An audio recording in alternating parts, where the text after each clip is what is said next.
group because I've been in basically every role imaginable, from running that check-in station over there to scholarship administration, grant-making, development, and really truly gaining deep knowledge and respect for each part of the foundation's work. So my goal in leading the foundation is to have the foundation be a place that invites, informs, and inspires, to show that all are welcome to join, to learn, and to explore the ways to exploit their community, leaving it better than we found it. At its heart, philanthropy is in the business of hope and connection, and Catalyst shows what's possible when both are put into action. If you are a first-time attendee or a new Catalyst member, would you please raise your hands so we can give you a nice, warm Catalyst welcome? Okay.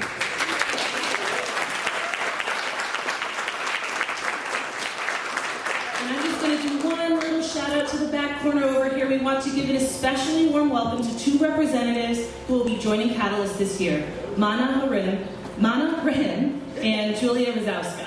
They are representing the New Britain Youth Leadership Council, and both are rising sophomores. So,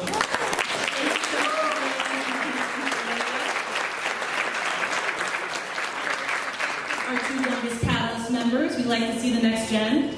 So, as always, we encourage everyone to make an extra effort to introduce themselves and to welcome anyone who is new this evening. One of the things that makes Catalyst so special is the sense of community that develops around very important conversations. So thank you for joining us. We're glad that you're here. And members, we would like you to take a minute to introduce yourself to new folks and help them feel home in our Catalyst family. So for the benefit of anyone new or relatively new, please take a minute and go around your table to introduce yourself, and we will give you a prompt of sharing your favorite summer food.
And they really are the ones who make this program happen. So if you see steering committee on someone's name tag, be sure to thank them. And remember, any Catalyst member can join the steering committee. So if I can just have you all raise your hands so we can acknowledge our steering committee members.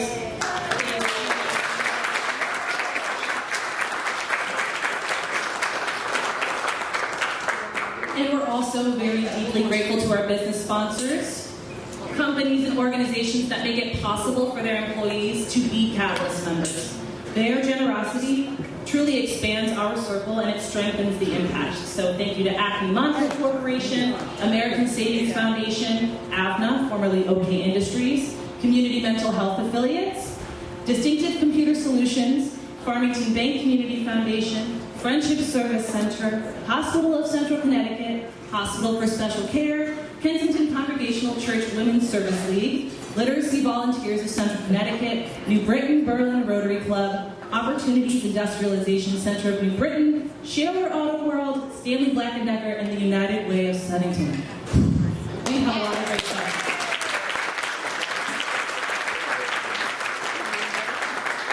And most importantly of all, thank you to you for being here. Your time, your ideas, and your support help create meaningful change throughout our community and makes Catalyst such a fun and rewarding experience. I can barely believe we have 100 people out here tonight, so thank you so much for being here. And before we begin, I would also like to take the time to introduce 3 wonderful new additions to the Community Foundation team. Many of you already know Mark Berardi, as he's been an active Catalyst member for many years, and he has served on our steering committee. So we are thrilled that his connection as a Sunnington resident and Community Foundation volunteer has grown his relationship with the foundation even deeper into a new role as the Assistant Director of Development, where he'll be strengthening relationships with donors and community partners. While his role has shifted from volunteer leader to staff member, we're grateful for his passion and that he continues in Catalyst, and our community remains as strong as ever. Really happy to welcome you, Mark. Thank you.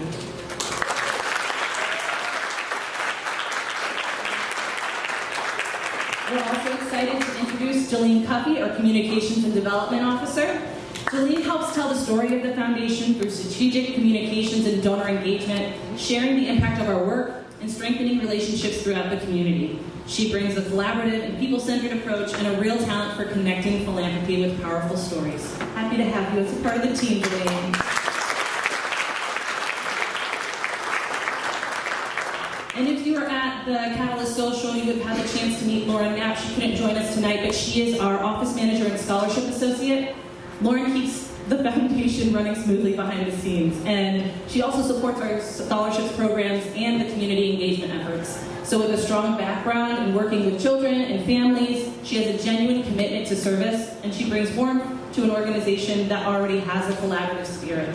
So please join me in welcoming all of our new staff members.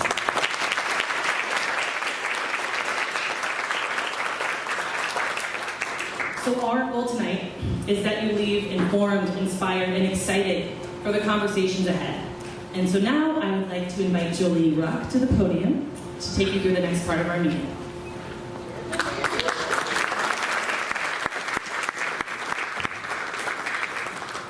definitely have to make this lower.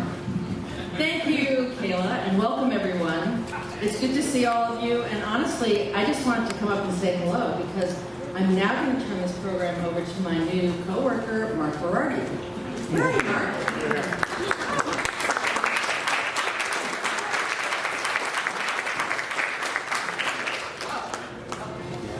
How's everyone doing?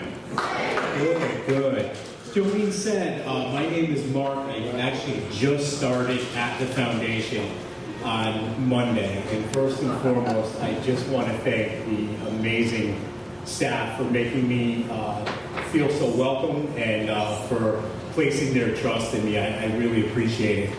And I think oftentimes when a new person starts a position, they have the propensity to speak about themselves a lot. And I'm going to spare you that tonight. But the truth is, what excites me most about this opportunity is all of you. Getting to know people in the room. They often ask themselves, what can I do to make this community better? And that, to me, is the essence of philanthropy. And it's just not reserved for, the wealthy, the well-connected, the perceived people of influence, per se. As Kayla mentioned, and I'm going to parent, philanthropy is for everyone. And when it comes to the Community Foundation for Greater New Britain, everyone has a seat at that table. And I've spent the past 20 years in fundraising. And in that time, I've learned that people don't just want to give, they want to belong. And I see that as my job is to make that happen, to serve as a conduit to good work and honoring donor impact and all that good stuff. Excuse me. In other words, my job just isn't about raising resources. It's to help build relationships. It's to help inspire generosity and to make everyone here and beyond these 3 walls make a difference in the communities that we serve. And I literally can't imagine a better place to do that than here. This is the same community that 22 years ago, my wife and I decided to kind of hang a shingle on. We've been in Southington the past 22 years, so this is very special to me and almost like a homecoming, so to speak. So the only thing that I'm going to say tonight is, again, to the staff and to all of you, is to thank you. I believe that the best chapters of the foundation are still to come, and I really sincerely cannot wait to help write those chapters with all of you. So thank you so much.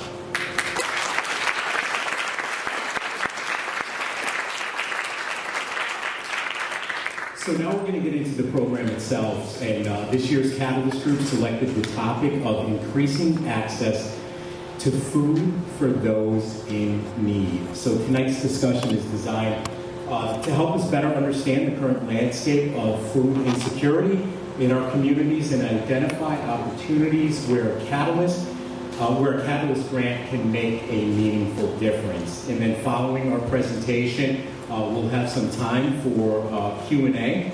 And now it is my pleasure to introduce to you our guest tonight. The first presenter is Christian DeBoers,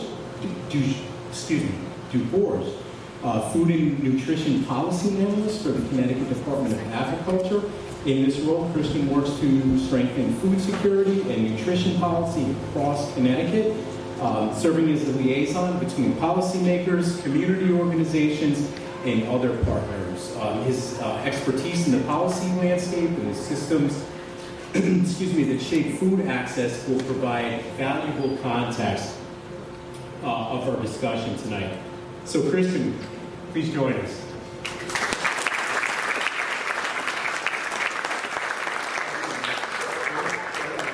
All right, with that. Alrighty. Evening, everyone. Thanks so much for having me here. Thanks to the foundation for giving me a chance to come out. The introduction said all about me, so I will skip that part, other than say I'm super excited to be here. And one small thing, that I do work for the state legislature, which is why I have a lot of numbers. And I will apologize, there are going to be a few slides, because I thought if I sit here and just read some numbers at you all night, that might not be the most engaging presentation in human history. But essentially, my half of the work here today is to essentially provide the background and the foundation of what food insecurity looks like in Connecticut, what we're currently dealing with, what the local context is in the municipalities that the foundation serves, and then I will hand it off to my co-presenter to take it over from there. So, I do have some slides that I apologize, I'm going to get a couple of steps in here and try to... Actually, wait, listen. I'm happy to direct you to your laptop. All right, so essentially, We all know we always love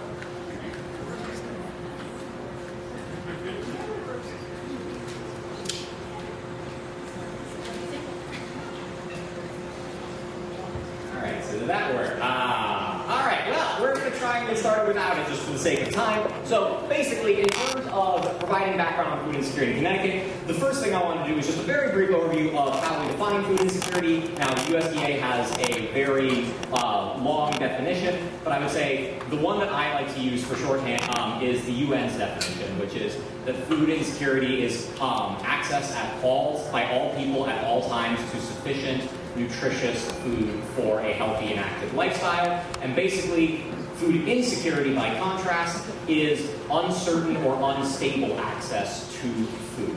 And to provide just a little bit of background first on how many people that affects, if we can go to the next slide.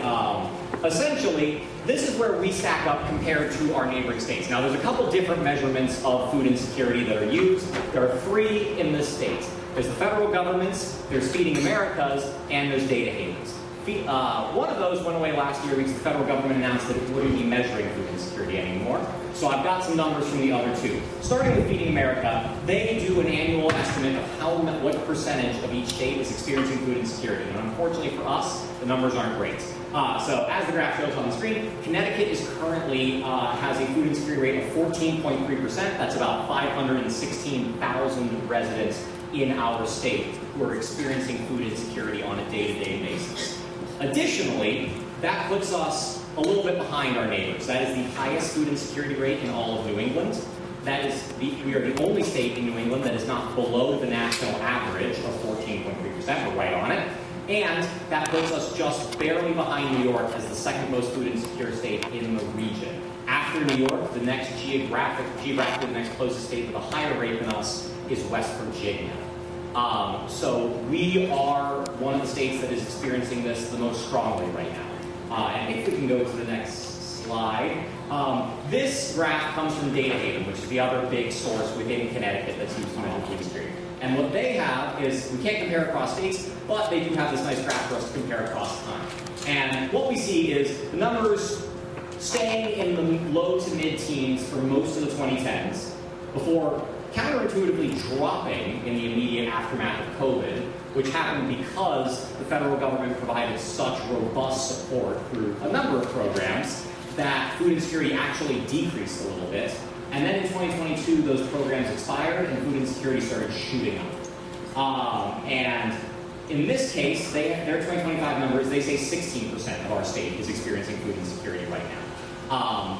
That is a little bit of a decrease from 18% last year, but one thing that I do want to mention is that, as you can see on the screen, that drop is being driven by the decrease in households without children. Households with children saw another increase last year, and their numbers come up to about 580,000. So by either metric, this is a problem that affects more than 500,000 people in this state currently. We can go to the next slide. Now, if we're looking regionally, the numbers vary quite a bit by towns. This is Data Haven's local town metric. And what they say is New Britain has a food insecurity rate of 26%, or a little bit more than 1 in 4. That is the highest in the region. On the lowest end is Berlin at 7%, and then in between we have Plainville and Southington at 10% and 14% respectively. And this more or less tracks with the national or the statewide patterns, which are the larger the city, the higher the food insecurity rates. Food insecurity is also really, really high in most rural towns in our state, mostly on the other side of the river. But that is sort of where we are at right now. Now, in terms of what causes it, food insecurity is quite complex, but basically, you can boil down a lot of the causes into falling into one of two buckets. The first is accessibility, and the second is affordability. So I wanted to do a little bit of a deep dive on each one of those. So accessibility is this first map over here, and this is basically the question of, can each household easily physically get to the source of the food, physically get the food, and get it home with them without an undue burden or unnecessary difficulty?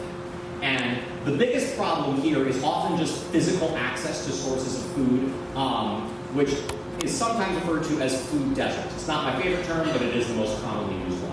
And the USDA has a complex formula for food deserts that basically boils down to have a community with relatively low income and with an average distance to a grocery store of at least half a mile.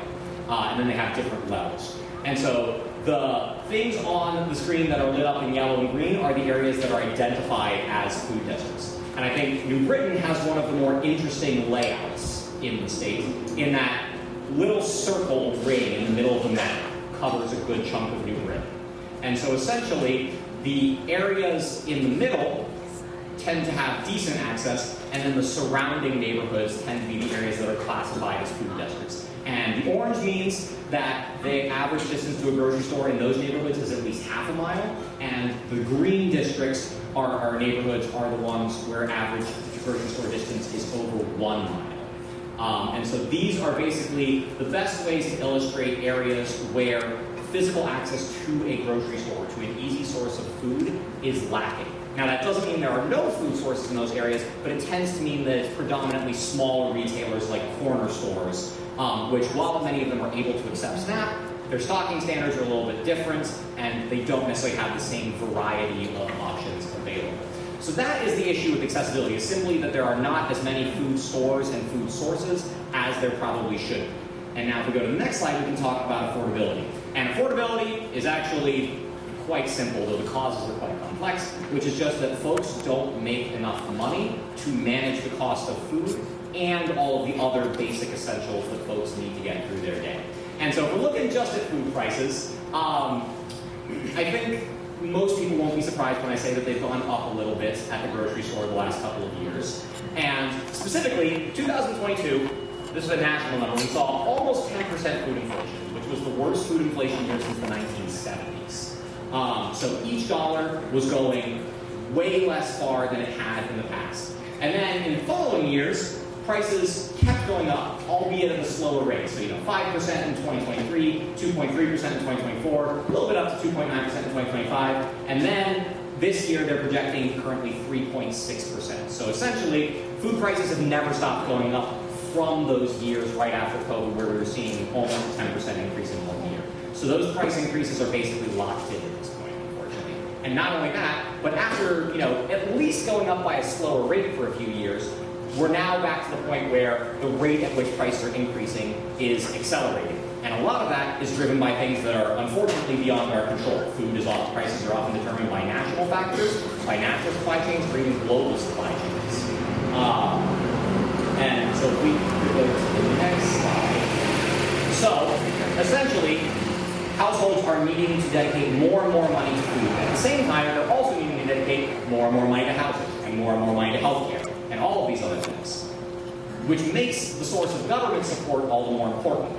Which is why it's not great that government support has been going down, essentially since 2022, when those COVID-era programs stopped. And the pattern is basically what these graphs show. The state government is represented in those green bars. This is this fiscal year and next fiscal year, on the left and right. The green bars are how much Connecticut is increasing spending on food programs, which is fantastic news. 11 million, 16 million is not a small amount of money. Unfortunately, at the same time, we're looking at $71 million in cuts from the federal government this year and $110 million in federal cuts next year, which leaves us with that purple graph, where even though the state increases support, net support is decreasing. And so what families are essentially facing is, at the same time that they need more money to spend on food, they are getting less support from the national governments. And that is what is often leading to these shortfalls on making food affordable. Alongside with the underlying problem that wages are in many cases just not high enough to cover all of these basic necessities. So if we go to the next slide, please. And part of that cut that I really just wanted to zero in on for a moment is SNAP. And so, as you can see, I'm a big fan of graphs. This graph is not my favorite. So this essentially shows, from the federal government, what has happened to SNAP participation numbers in Connecticut over the course of 2025. And the headline findings are in the blue box on the right. At the end, in December of 2025, we had 11% fewer people receiving SNAP than we did in January. That's almost 42,000 people who lost access to SNAP over the course of a year, a quarter of whom lost it just in the month of November, which is important because that's when those work requirements for SNAP kicked in. However, it's also important to note that that decline happened every month for the entire year, and preliminary data for 2026 is not that.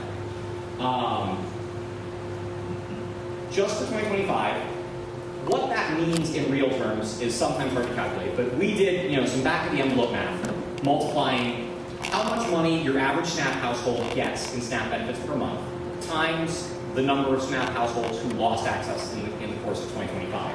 And what we came out with is a de facto federal cut of $72 million worth of SNAP benefits that were coming to us at the beginning of last year that are not coming to our families right now.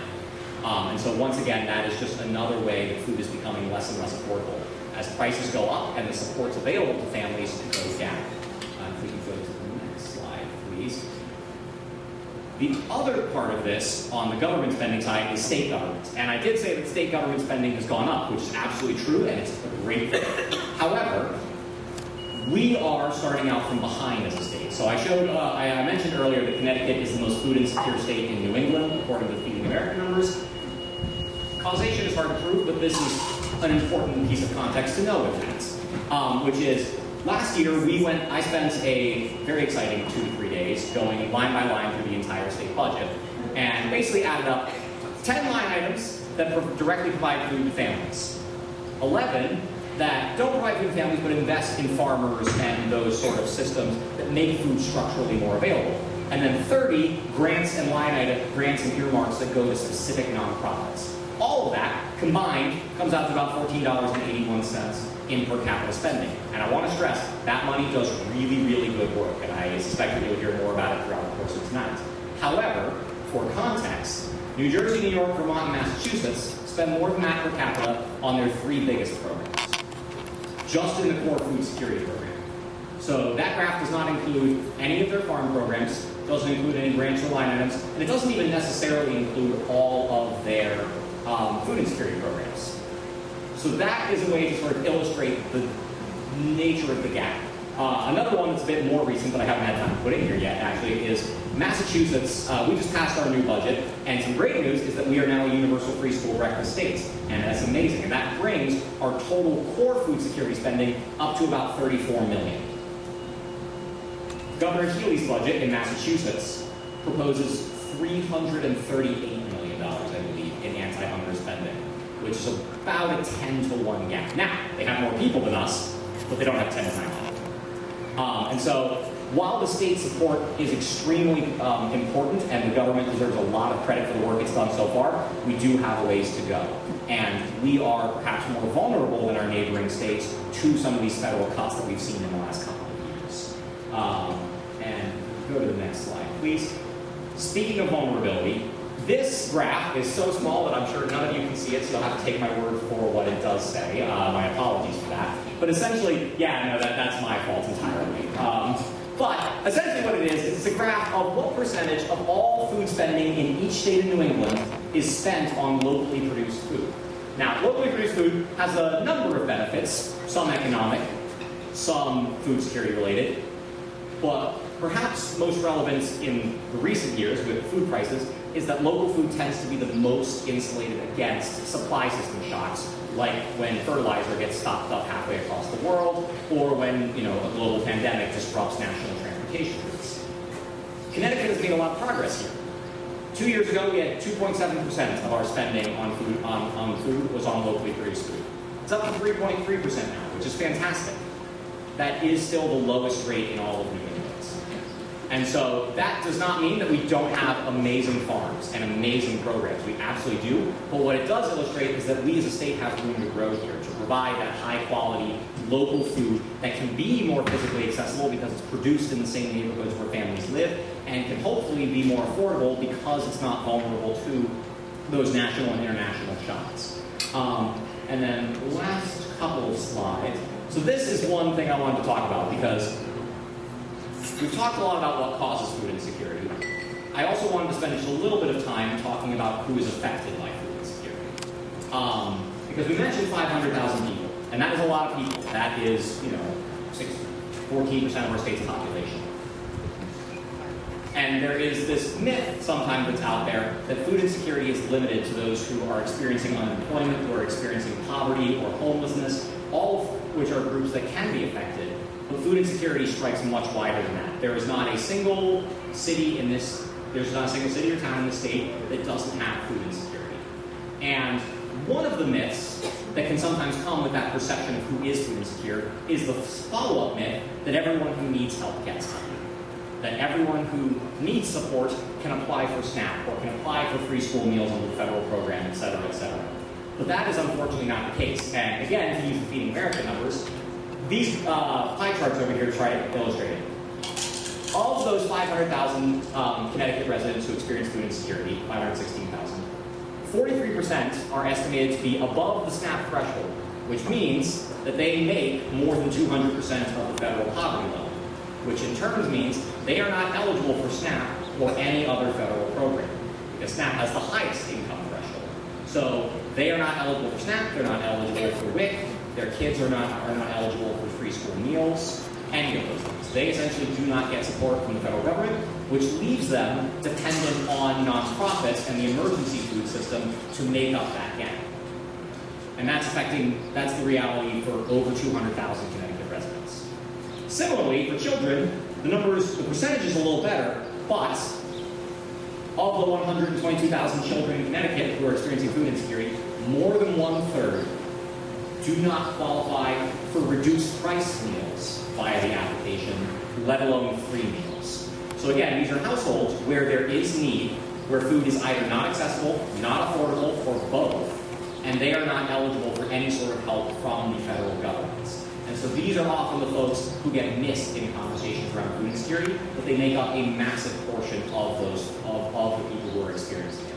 And then I believe my next slide is my last slide. And so this talks a little bit about what the impact is, because food insecurity and hunger often get conflated. And while hunger is a direct result of food insecurity, they are not necessarily the same thing. The thing that's often said in food spaces is everyone gets hungry, but not everyone is necessarily food insecure. Food insecurity has to do with whether you are able to consistently get access to food when you experience hunger.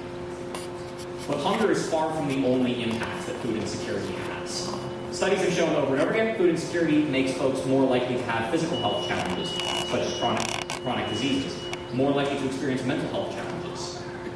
For children, food insecurity is associated with slower cognitive and motor development, worse grades, worse test performance, more absences, and more instances of challenging behavior in school. Studies have shown that because basic necessities like food and housing are interlocked, if you have secure housing but you don't have secure access to food, you are more likely to become housing insecure in the future, and vice versa.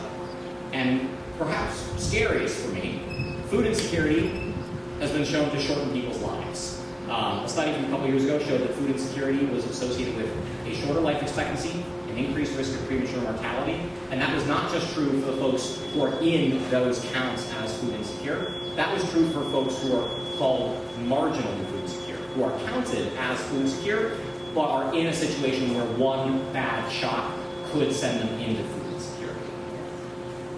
And all of that is really expensive, which of course is a major problem because lack of access to affordable food and lack of money to pay for it is one of the drivers of food insecurity in the first place. So 10 years ago, Massachusetts, before a lot of their food programs that give them that really high investment number that we see now, their Greater Boston Food Bank ran an analysis of how much they thought how much food insecurity was costing their states every year in dollars, just on the impacts it had on special education and on healthcare. And what they came up with was about $2.3 billion a year in financial costs, which is significantly more than it costs to feed everybody.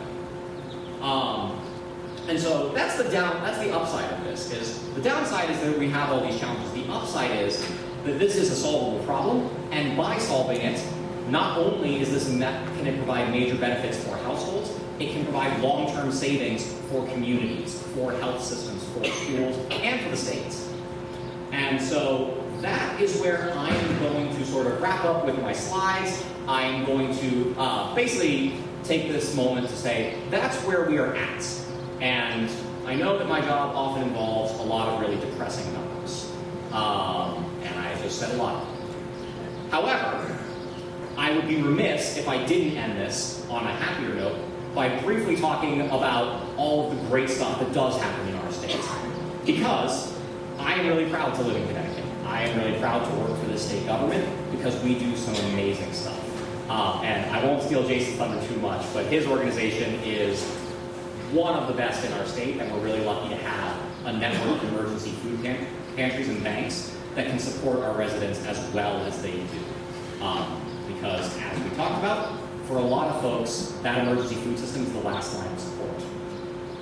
But we also have a lot of other innovative programs that are working on trying to make folks less food insecure in the first place by attacking those two pillars, by making food more affordable and making food more accessible. On the accessibility side, the ways to do that, the easy way is to open up stores. And one thing that was tried in Hartford that I wanted to highlight from, I believe, Hispanic Health Council, was this idea of mobile markets, of taking food, of basically establishing a truck that can have refrigeration and moving food from point A to point B, so that even if there is no grocery store, there is a place where folks can go to purchase with their SNAP benefits, with their money, however they can, with high-quality, nutritious food.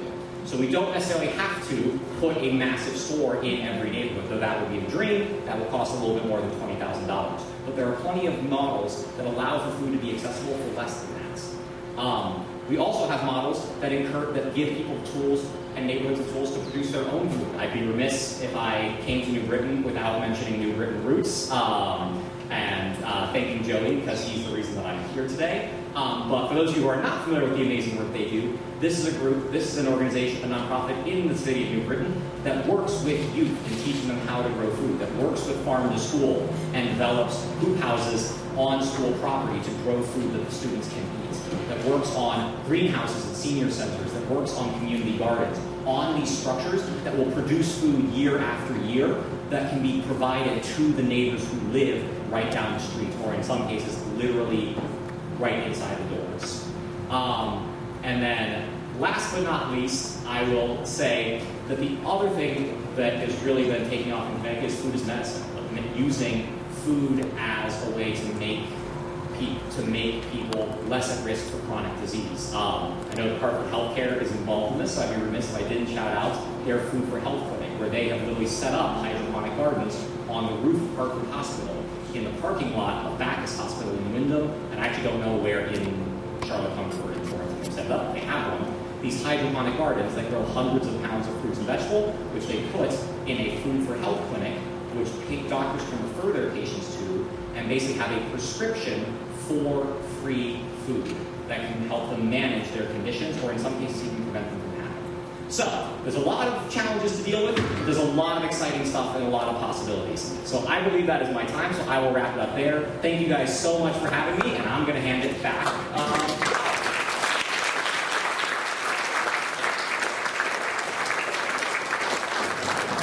Christian, thank you so much. We appreciate you being here, particularly after hours, and a lot of the information that you shared will certainly inform our grant making, so thank you so much.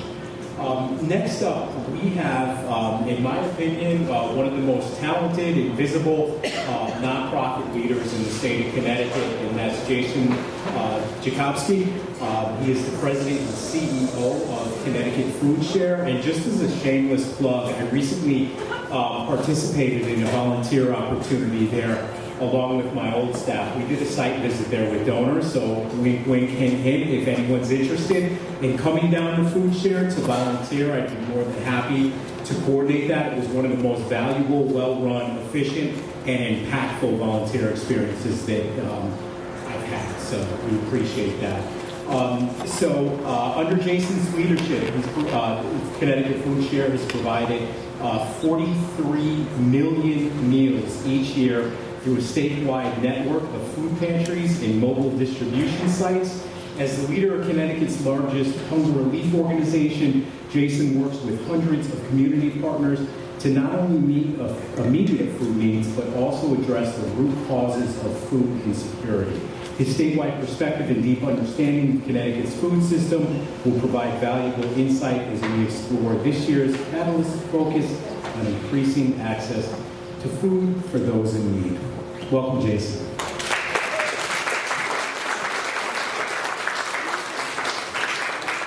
Thank you, Mark. Thank you for those very kind words.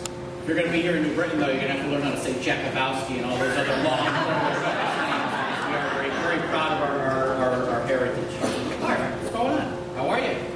I've seen so many friends here tonight. I spent 10 minutes talking to Frankie Gallagher here. Tom and Troop Satellite. Look at that. All right, I'm going to stop looking around the room now because I could probably say something about everybody here. But it's great to be home in New Britain. I was born and raised here in New Britain, graduated New Britain High. Well, let's just put it like this. Back in November, we had our some year high school reunion right up there at the back of my tavern. So there was a 3 involved. I don't know whether there was a 0 on the other end of it, but it's been a while. So. Yeah, happy to be here with all of you tonight. Happy to go after Christian. It's always great to listen to my friend Christian because he's got a lot of numbers. He works for the state legislature, which means that he has a lot of numbers and can't offer opinions on many things. I have a couple, but I don't have any slides, and I have plenty of opinions on plenty of things. So we make a good team. We make a good tag team on these things. But appreciate you guys having us here, and so thankful to the Community Foundation for everything it does for us at Connecticut Food Share, but also for many of the pantries that we serve here in this particular it's a difficult time right now. I think it's a difficult time for everybody and anybody. It's a difficult time for many different industries. I don't think I need to explain to you why things are difficult now for food insecurity. I think Christian's giving you a pretty good overlay of that. What I can give you is the practical, real-world application of what we do, what we see every single day in communities like New Britain, Southington, Berlin, and the other communities that you will serve. We live in a real juxtaposition here in the state of Connecticut. We are, if you look at those numbers about how we have the highest food insecurity, let's be honest, we are the richest state in the country here in the state of Connecticut. We are the richest state in the country. We also have some of the poorest zip codes and census blocks in the entire United States of Connecticut, right here in the state of Connecticut. That is this weird anomaly that we have. If you look at, what I'll often say is you look at many municipalities, including our state capital of Hartford, there are multi-million-dollar mansions in the city of Hartford, and Bridgeport, and New Haven, and many other places.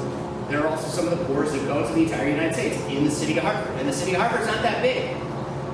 But that's what we deal with here in Connecticut. People will also, say to me, they're like, oh, well, you must do a lot in the big cities. And yeah, obviously we do. We serve all 169 towns here in the state of Connecticut. And that is, that's not like, well, we just say that. No, we literally serve all 169 towns. There is food insecurity in major cities like Stamford and Bridgeport and Norwalk and in Britain. There is food insecurity in affluent suburbs like Avon and Simsbury and Darien and Greenwich.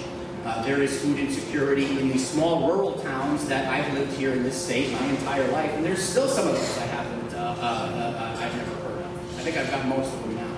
But you go to places like Union and Cornwall and Sprague. Now, their issue is that they may not have access to, or may not be close to a grocery store, but there is still food insecurity there.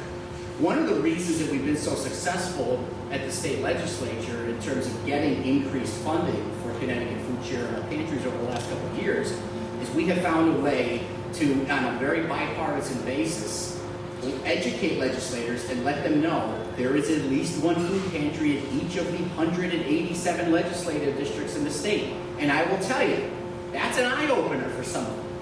Some of them are like, really? Like, in my district too? And you get from Britain, I look at them and say, yes, in your district too. Go to Neighbor Food Pantry in Greenwich. Okay, that is the richest town in the richest state in the richest country in the world. There are 1,000 families that go to Neighbor Food Pantry every single month in Greenwich. So if that's an issue in Greenwich, and it's an issue in Avon, and it's an issue in what we think are affluent towns here in Connecticut, it's a problem in every single town. For different reasons, but it is a problem in every single town. So we do serve all 169 towns. We have 21 trucks that get the food out there. A lot of challenge, the challenges that we face are always ever changing. The challenge we've got right now is the cost of diesel fuel. It's killing us. We're spending an extra $20,000 a month in additional costs to be able to get our trucks out to all corners of the state of Connecticut. I got asked by a reporter the other day, well, what's Plan B? There is no plan. Plan B is to stop distributing food. There is no Plan B. We have no choice but to continue to absorb these things. If you're along one of the major highways, yeah, that's great. I mean, it's easy access. But the two hardest spots in Connecticut for us to get trucks up to are the northeast corner and the northwest corners of Connecticut. We do it, but it's not easy. We also have a satellite distribution center down in Bridgeport that we use to serve lower Fairfield County. Any of you who've ever driven down there know it should take me 10 minutes to get a truck from Bridgeport to Stamford. Instead, it takes me 45 or 50. It's not easy, and that's why we need to have an operation. Here in this area, one of the slides that Christian showed you is that of all the towns here in this catchment area, Berlin is has the lowest percentage of food insecurity. True, absolutely. But you go to Sacred Heart Church in East Berlin every single Friday, I think at either 10 or 11 o'clock, every other Friday, one of our food share trucks is there. and there's about 200 people in line. And I brought people, I brought lawmakers, I brought local officials out to those things, and they're just stunned. They're like, in Berlin? Yes, in Berlin. 200 people in line. Go out to Avon, go out to West Hartford. And here in New Britain, we have a number of mobile trucks in different spots around the state. Wheeler Clinic has one of our largest mobiles. The Housing Authority hosts several of our mobiles here in New Britain. We have about, I think, 17 different local partners here in New Britain. The largest two distributors being HRA and the Friendship Center. HRA has a beautiful food pantry at the old Canton Zeros on Farmington Avenue. I was just there today. They're repaving the driveway. Hallelujah! Because anybody that's been there has seen that driveway's needs to be repaved for like the last probably 20 years, but at least the last 10 years. But you go there on a Wednesday or a Friday when they're doing distribution, and the cars are lined up down Farmington Avenue. That's how many people are in line or looking for food. People often think, oh, well, it's probably a lot of young families. And yeah, obviously a lot of young families, a lot of seniors. The biggest group that we have seen increasing in the number of at our mobile sites are senior citizens. People who, may be on a fixed income, people who, especially, by the way, in the months of July and January. Why? Because they probably own their houses outright. Property tax bills are due. They have to use their cash on that. We see a spike in senior citizens in those 2 months because they have less money to be able to spend on other things. Why are people food insecure? I mean, Christian gave you a lot of data and a great quantitative analysis. The qualitative analysis is this. You have X amount of money. Everybody has X amount of money. What are you going to do? Are you going to spend it on rent or a mortgage? Are you going to spend it on your car? Are you going to get to work? Are you going to spend it on medication? Are you going to spend it on heat? Are you going to spend it on electricity? Or are you going to spend it on food? And in almost every one of those instances, people, whether it's young people with families or whether it's senior citizens, say to themselves, well, I can't go without my apartment. I can't go without medication. I can't go without electricity. I can't go without heat. I can skip a meal or two. And sometimes if you have young children, you sit there and say, well, I can skip a meal or two because I definitely don't want my kid to be able to. That's not a choice we want anybody to have. And those are the scenarios that we hear play out day in, day out. During the pandemic, it was pretty horrific for a lot of people in a lot of different ways. We did our major distribution at Rentschler Field, formerly Custis. The state basically gave us, the government gave us Rentschler Field and said, here you go, distribute food. And the USDA gave us food, and we were able to find ways of distributing to about 2,500 cars a day. And we did a survey, or we have a research arm that did a survey. At the beginning of the pandemic, 73% of those cars that had come there had never used our services before. People would come with tears in their eyes. People would come like hiding their faces. They would come saying, hey, I'm sorry. I used to donate to you. I can't believe I have to use the service. Our response is, of course, never apologize. This is what we're here for. This is what we do. This is why we're here. But the fact that 73% of those people had never experienced food insecurity or hunger before was wild. And the stories were almost always the same. They had a good paying job, a 5, maybe 6-figure-a-year job. They had a college education. They did everything that society told them to do. And due to no fault of their own, the rug was pulled out from under. Their business may have closed temporarily, or they've been furloughed or something like that. And you go through your savings very quickly. And they were like, here I am, a couple weeks later, figuring out, hey, I need to do everything I can to bring it together and feed my family. It's a story that we see all over the state of Connecticut. And certainly a story we see here in New Britain and in the surrounding communities. It is only because of organizations like the Community Foundation that we're able to do what we do. Usually this shocks people, although after seeing Christian's numbers, this won't shock people. We are only 4% government funded at Connecticut Food Share. 96% of our funding comes from the private sector. Of that 96, 65% is from individual donors, And the balance is from corporations and from community foundations, like the Community Foundation of Greater Britain, American Savings Foundation, the Hartford Foundation, and many others. So those are, people are always shocked by that. I spent 8 years at Hospital for Special Care as their VP of Government Relations, and we were 85% government funded. So we lived and died by whatever happened in the state budget and whatever happened in the federal budget. I'm now in a place that's 4% government funded. It's like night and day. The good news is, and if you wonder, you see all the terrible statistics, how have we survived as a state? How have we survived? We've survived because of people like you. We've survived because at the end of the day, the people of Connecticut are generous people. They make donations. And I will tell you, I learned this the first week on the job. We have, it doesn't matter whether you're a Yankee fan or a Red Sox fan, a liberal, Democrat, a conservative, Republican. We're one of the very few places that everybody acknowledges that, hey, this is a good thing. This is something that everybody can wrap their heads around. And if you come to any of our distributions, you will see people from all walks of life, from all religions, from all ethnicities, from all political persuasions. And it's one of the great things about Connecticut. So why are we able to overcome those numbers? We're able to overcome those numbers because 96% of our money is coming from folks like you, and 70% of our food is coming from the Connecticut grocery industry. Our grocery stores, particularly Stop and Shop and Big Y, but many others as well, are the reason that we're able to keep our shelves stocked. They donate food to us. The other 30%, we end up either having to purchase with government funds or we're purchasing with donated funds. Last thing I'll say is people often look at us and we want to give you, or by the way, when I say you, I also refer to the 600 pantries that we supply across the state. I want to give you money to buy food.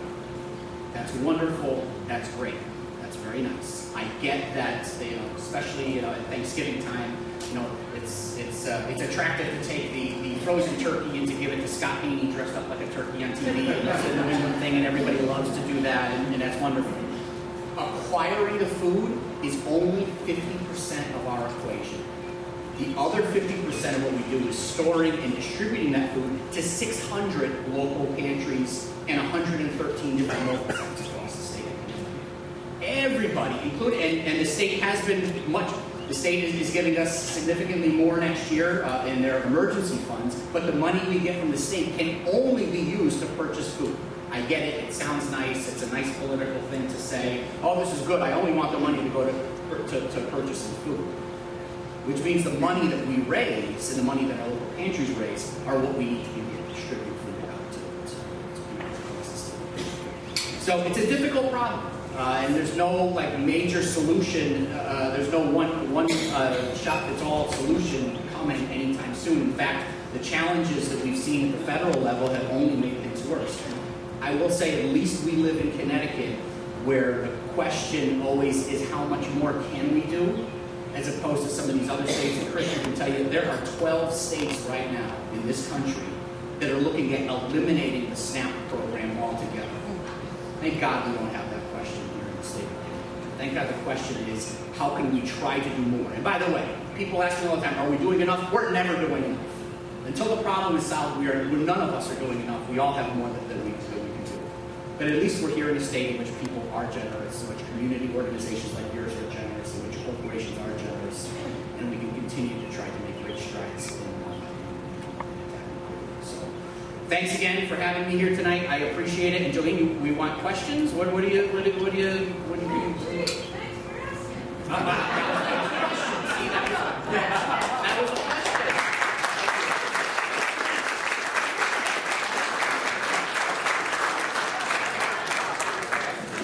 Thank you. Well, first of all, thank you so much, Christian and Jason. Let's give them a round. So yes, this is the part of the program where you all can ask questions. I think what I'll do is you'll raise your hand and I'll call on you and I'll repeat the question, and then either Ann or Jason will answer the question. I have a question, but I want to let others ask the question first. Yes, Megan. I don't think I need a microphone to go and ask the question. Sure. Go ahead. You were telling me to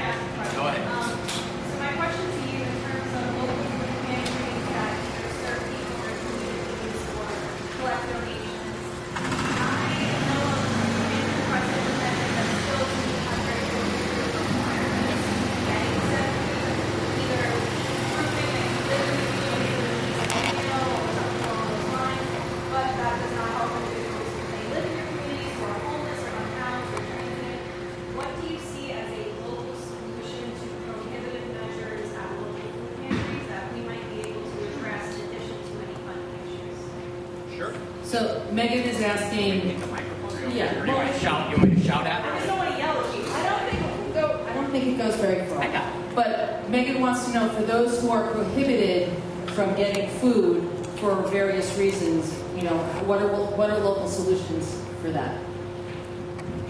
Yeah, look, it's an issue. It's an issue for us. If you come to one of our mobile sites, the hallmark of our mobile sites are that they are no questions asked distributions. If you are willing to stand in line for 2 hours to get maybe 15 pounds of food, we take you at your word that you are in need. By the way, there are also plenty of disclaimers and other things around that cover us legally on those things. But if 99.9% of people are good, honest people, if you want to be the 0.1% that wants to sit there and screw the food bank or screw the food pantry, my belief is that you'll give them a higher power at some point in time. So it's definitely not something we encourage. But we're not in the business where you should be having to give a blood test in order to get food. I mean, that is our belief.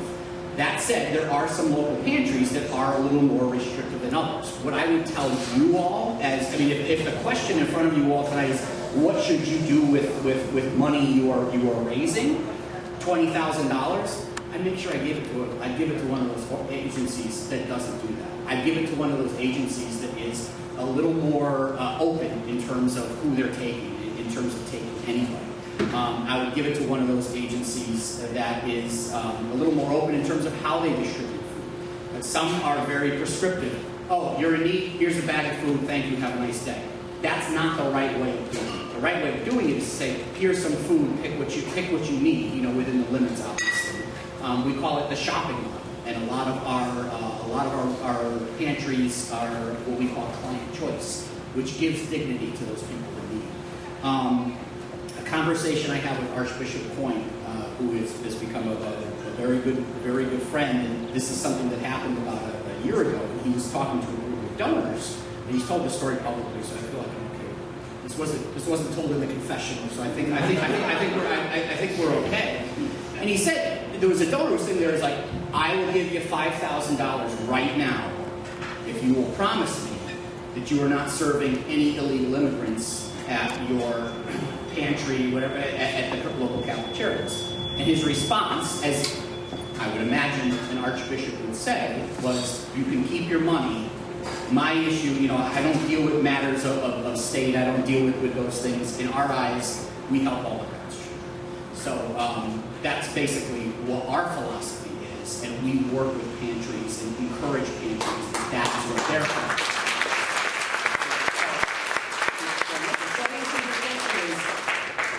Do your homework and who you're giving which local pantries you're giving the money to or anything. We're happy to give you information about what we do to feel very open about it. Thanks. Anybody else have a question? Oh, Becky. Yes. How could we get this donation to go farther than just a one-time donation that's maybe going to feed people for how long? $20,000 would go far. So what's the best way to use $20,000?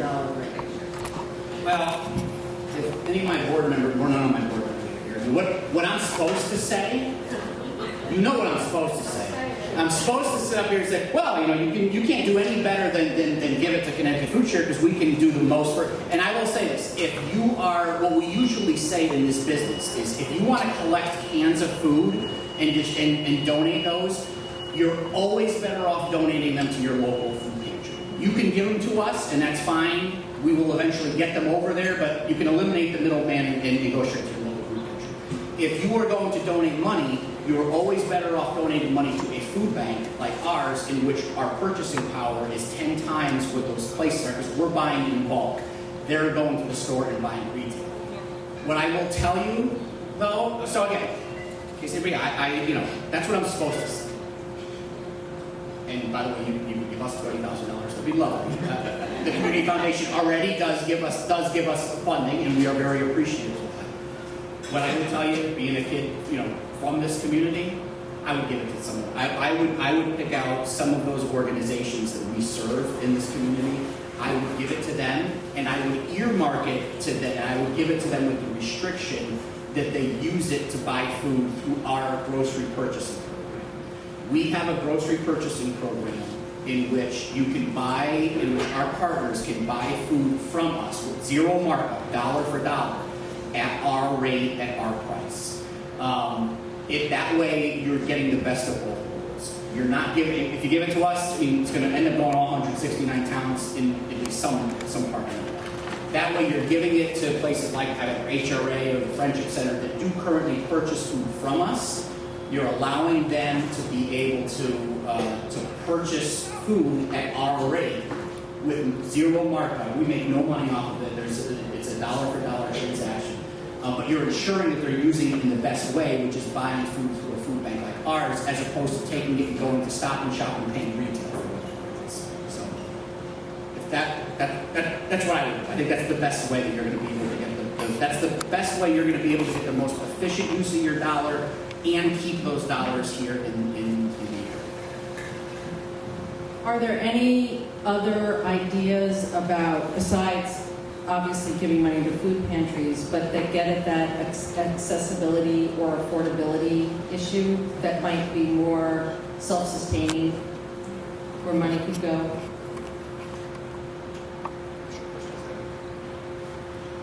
Not that that's not a noble cause. Yeah. So I'll just start with saying, the reason I like to put that $2.3 billion thing up on the screen is just to illustrate that food is never a bad investment. No matter how you're getting it, even if it is, you're just providing that money to a pantry to buy food, that is not a bad investment. It will bring returns multiple times over. In terms of, I guess the question is sort of like other models. I would say, if we're looking at accessibility, one of the things that is, I think, the most powerful is finding a way to make food available on a recurring basis. And frankly, growing food is one of the easiest ways to do that. So community gardens are never a bad option. And a lot of that, Jason, correct me if I'm wrong, but a lot of that surplus can be donated to your local pantry or to Food Share anyways. And similarly, I shouted out Hartford Healthcare earlier. One of the things that they did was they built like a hydroponic garden. This like, I don't know. I was assured that it was way simpler than it looked. It looked fancy as heck. But they essentially had this system where it's like, we can grow this year-round with minimal inputs, and we can train volunteers or staff on how to do it. And so those models where you are, producing food in the communities that need it, where folks can go and either grow their own, or that food is going to be grown and it's going to be given to the local farmers market, to the local pantry, to the local store, where they can go and get it easily. I would say that is probably the other option that is probably the most direct. Cool, thanks. Any other questions? Wow. Joey? Yes, sir. So, the question I have is, you talked about like SNAP benefits and everything. What is the access to quality food? I coached for 20 years in Britain, and I'd see kids, they got food, but is it quality food? Are they getting a gallon of fruit punch to bring home? Is their mom or dad bringing, as opposed to milk and fruit and vegetables? So how is that handled through some of our programs? Get nervous anytime Attorney Scalise wants to ask a question. Thank you, Attorney Scalise. You can't handle it. Thank you, Bobby. No, it's a great question, Bobby, and it's true. I will say this: things have gotten much better than when I was a kid. School lunches are better than when you and I were kids, Bobby. I mean, I remember pizza like every Friday and stuff like that. Things have definitely improved. A lot of tater tots. Absolutely, a lot of tater tots and hot dogs. Absolutely, breakfast of champions. We have definitely improved. In the food banking world, things have changed dramatically over the last 10 years. 30 years ago, our business was about collecting edible product and distributing edible product. Whether it was Skittles or Coca-Cola or whatever it is. And the term was always beggars can't be choosers. We reject that completely. That is not what we believe now. We have a commitment to providing as much nutritious food as humanly possible. So we wouldn't even accept some of those items that we would have accepted 30 years ago. That's one thing. The other thing is, and this goes to what Christian had said before as well, how do we get fresh grown food to people, because that's the most nutritious. Part of our agreement with the state is we have agreed to take 15% of their dollars and spend it on local Connecticut farmers. So we've tied our own hands, so I don't know if I'd say we have to, but we are spending 15% of whatever we're getting on farmers, small farmers from the state of Connecticut. So it's great because you're not only helping the farmers, but you're allowing folks in need to have access not just to quote-unquote food, but to nutritious food as well. We also have a hydroponics farm at our facility in Wallingford. There's these 2 big storage containers that everybody thinks we keep furniture in. They are not. They are farms. It's the equivalent of about 5 acres of land. We harvest about 1,000 plants every single month. Again, that alone is not solving hunger, but it is allowing us to be able to provide nutritious food to people in need. In terms of what the federal government can do with SNAP and those other programs, some states have had some more restrictions in terms of SNAP and what people can use SNAP for. One of the crazy things is you can't use SNAP to buy prepared food at a grocery store. You cannot, literally, and one of the fixes is called the rotisserie chicken bill. You cannot use your SNAP dollars, if you were on SNAP, to buy a rotisserie chicken, which is crazy when you think about it. So those are the types of legal changes that we need to make to allow people in need to be able to use those things to buy. So we're better than we were. We still have a ways to go. So we're absolutely. Thanks. Oh, Christian. Yeah, that makes sense. So I'll second everything Jason said. And the other thing I would just add is that in a lot of these cases, access to knowledge is a huge part of the battle. So I will shout out the WIC program, where one of the things that the WIC program does is they provide nutrition education as a piece of that program. And that is a model that can be reproduced. I will shout out in Danbury, they've got a food pharmacy, which is on that food as medicine model, where you get referred by a healthcare practitioner. But what they do that you don't necessarily need a doctor to do is on site in that pharmacy, which again, you walk in and it functionally operates in the same way as a food pantry. You come in, you can pick out what you want, it's free of charge, and you can take it home with you. They have a registered dietitian or a nutritionist in the building at all times, so that when someone walks in and they say, hey, my doctor said I have this condition, they can go, okay, amazing. Here are some options that might work with what you are needing. Or here are the things that might provide the nutrients that are going to be the most helpful to manage that condition. That is a food as medicine approach, but it doesn't necessarily have to stay in the food as medicine space. Having access to experts on site, which yes, does cost money, but that can provide that information is really valuable. Because one of the things that studies have shown recently has been an increased focus on ultra-processed foods, which are terrible.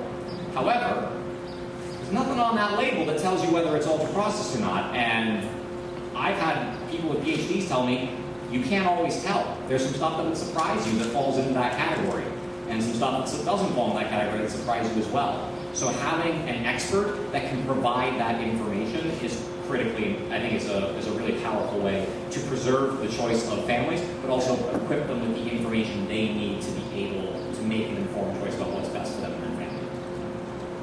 Thank you. Any other questions? Yes, David. I know I'm new to Catalyst, but I wanted to ask about what Christian mentioned earlier about mobile delivery systems, and whether it's now or between now and the next meeting, learning more about what some of those programs are and how those deliver food to neighborhoods that may be food deserts.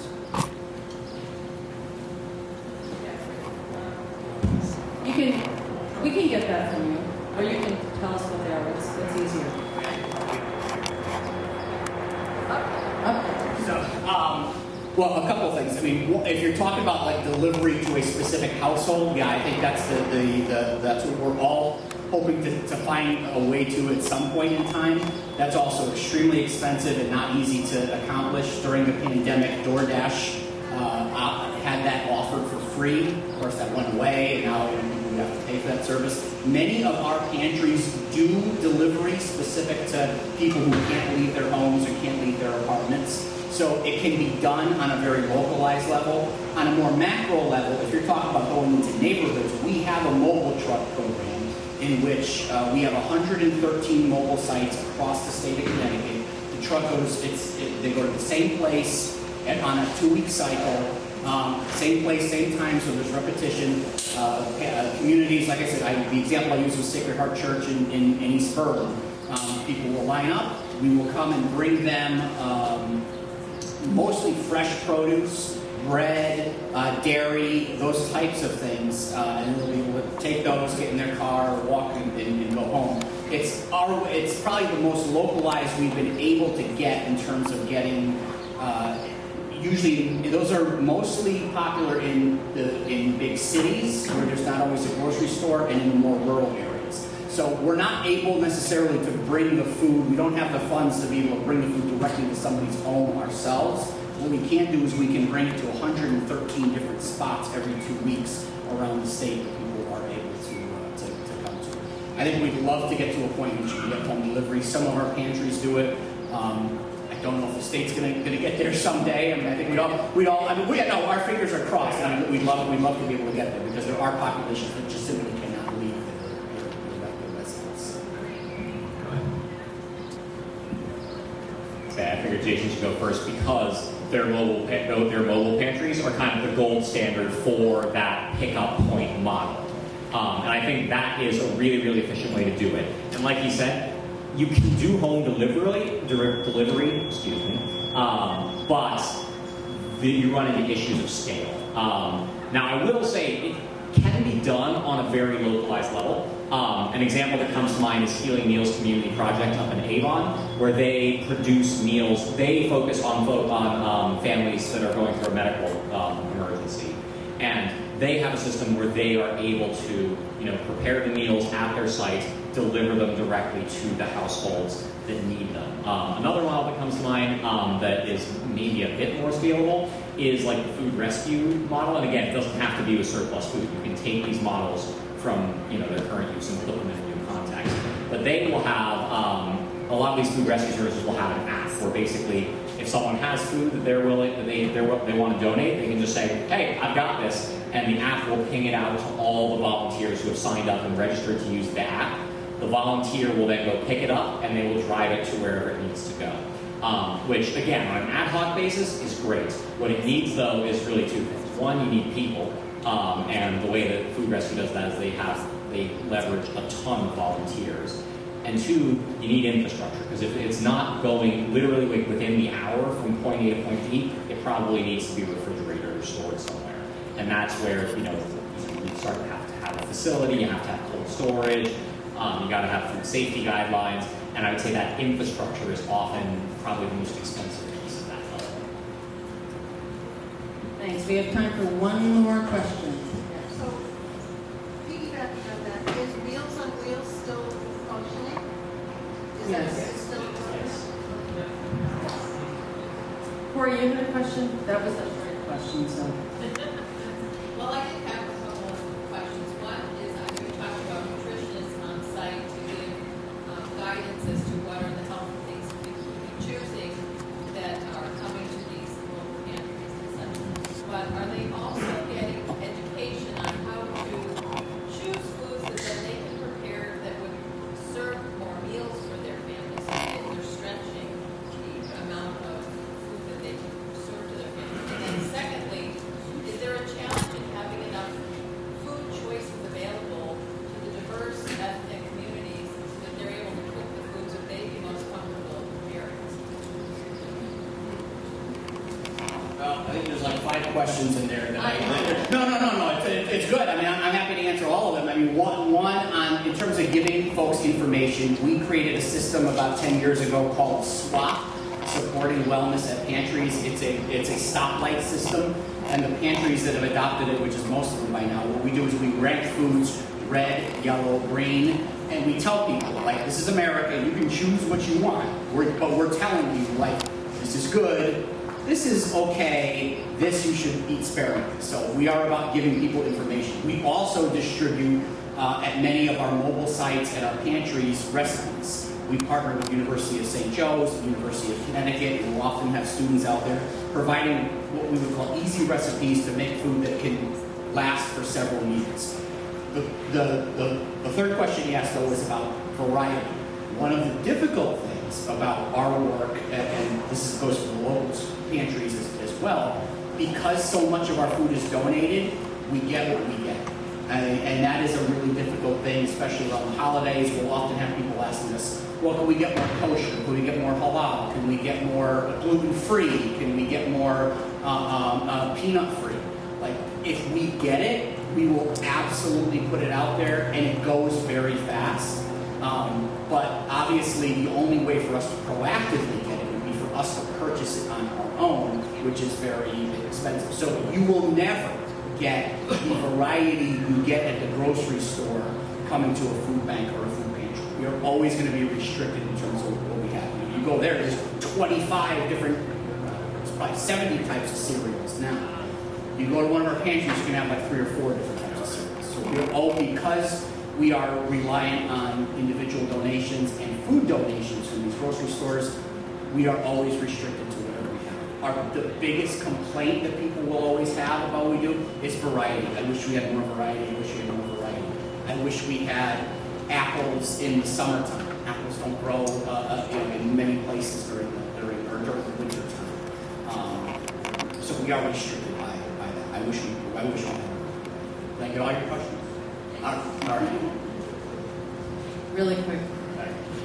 Really quick, Christian. All right, so for the record, I think SWAP's such a good program that we recommended that the state incentivize grocery stores to adopt it in our report last year. But in terms of... Can we get a royalty? That's great. We'll make the case of the general law. I think we can get them on board. But all right, in terms of the idea around cooking, I'll use Danbury as an example again. That food pharmacy, I think one of the things that was really powerful about it is, in addition to that nutritionist who's on site to help pick out the foods, they also partnered with UConn Extension, where they were like, oh, the foods you picked out, here's a cooking class that's happening tonight or tomorrow night that is going to give you like hands-on experience making some of these recipes. And they also have the physical recipes on hand, like what Jason was describing. So I think that's an area where there can be partnerships between different nonprofits in a really powerful way. And I will say a lot of that was run through SNAP Education, which got defunded. So pieces of it aren't available anymore. But that is a model that is out there and has been proven to work.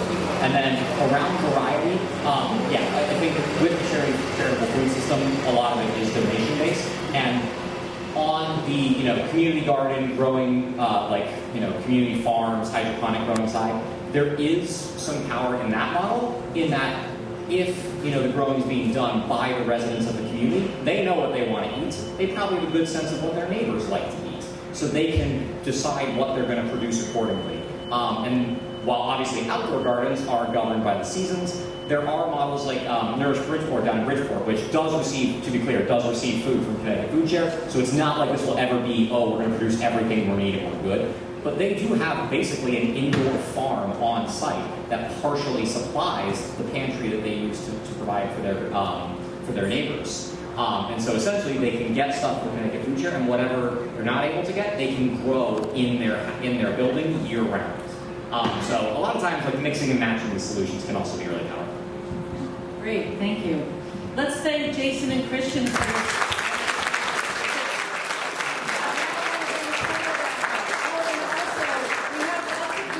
So when you leave, please take a cookie or a brown.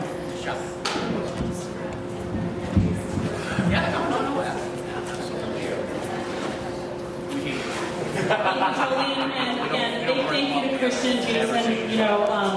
I would say you've given us a lot of food for thought, but I bet you can hit it back 10 times.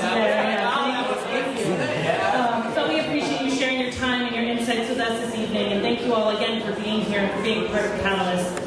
Your participation, your passion, and your ability to stand in the sunlight right now are all helping us create a lasting impact across Greater New Britain. And as we continue this year's journey on increasing access to food for those in need, We look forward to working together to identify meaningful solutions and create the opportunities that will strengthen our region for years to come. We're thankful and grateful to our hosts. Thank you to the staff at the back 9. What a beautiful space. And please mark your calendars for the next meeting. It will be Tuesday. Is that correct? I think so, yeah. Which will be at the Hospital of Central Connecticut, the New Britain campus. So once Jolene gives me the go-ahead for the date. It is the 23rd, I know that. September 23rd, Wednesday. which is a Wednesday. Wednesday, September 23rd at the Hospital of Central Connecticut. We look forward to continuing this important conversation and hearing from our finalist organizations. So thank you for being here, for your generosity, engagement, and have a wonderful evening. And get some sunglasses on.